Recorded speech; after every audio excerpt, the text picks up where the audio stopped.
Hi there, my name is Vic Lear. I'm an ENT surgeon working for the NHS, and I want to tell you about the operations I think about when people have snoring issues. Now, assuming they don't have obstructive sleep apnea and their nose is completely clear, this is a ladder of things I think about from least invasive to the most invasive. First off, there is a very minimal laser technique called NightLase, which you can do without any anesthetic, even local anesthetic at the back of your throat while you're sitting in a chair like the one behind me.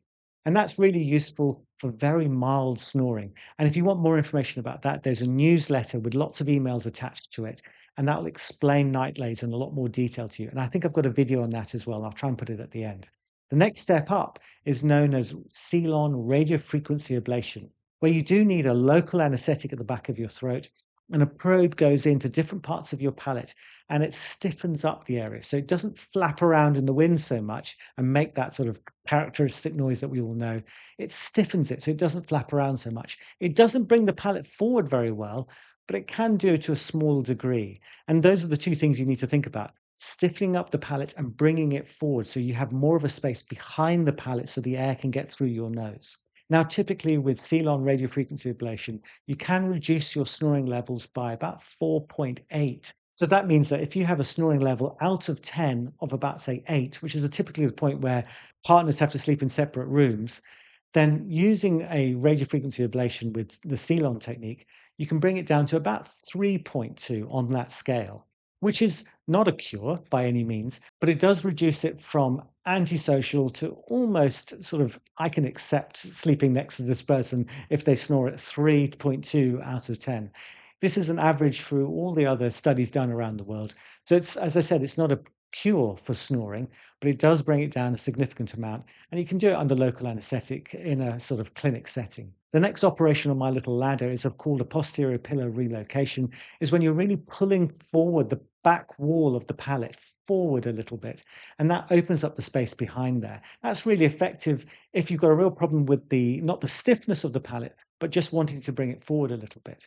Another operation, which I think is fantastic, which does require a general anesthetic, is an anterior palatoplasty developed by Kenny Pang, who works in Singapore. Really, really good operation. Works very well, brings it much lower than that 3.2 I told you about before. It does require a operation, some stitches in the back of your throat, but it is very effective, particularly if you have a normal nasal breathing and you don't have obstructive sleep apnea.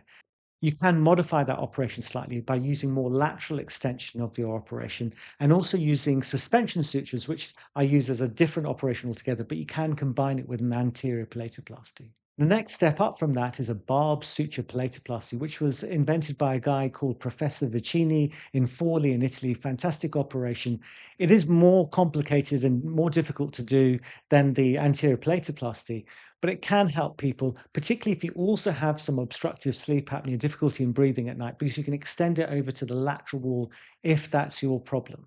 The last thing I think about would be a modified expansion pharyngoplasty, which is really good again for bringing the palate forward, not particularly good for stiffening up the palate. And it also helps people with obstructive sleep apnea if they have a lateral wall collapse. That operation, again, was designed by Kenny Pang in Singapore.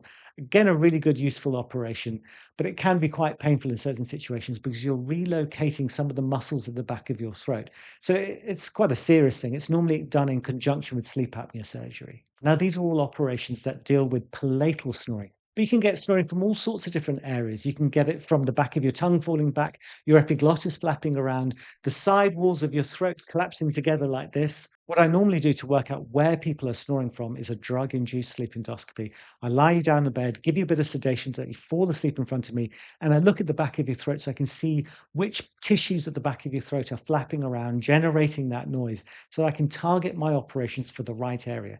And lots of people have different types of snoring, either from a hammock-style palate or some very long, low-lying palates that are touching the posterior pharyngeal wall. There are all sorts of things you can do to sort out this problem, but it does require very careful eye. So talk to your ENT sleep surgeon about it and get the right treatment looking at your drug-induced sleep endoscopy, and you can really move ahead and not have problems that last long term.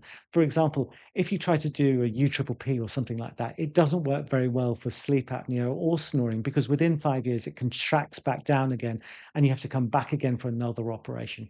Try not to damage the pillars of your palate, the ones that are in front and behind the tonsils, because if you damage that, within about 5 years, the snoring tends to come back. Anyway, I hope you found that useful. Do take care. Bye bye.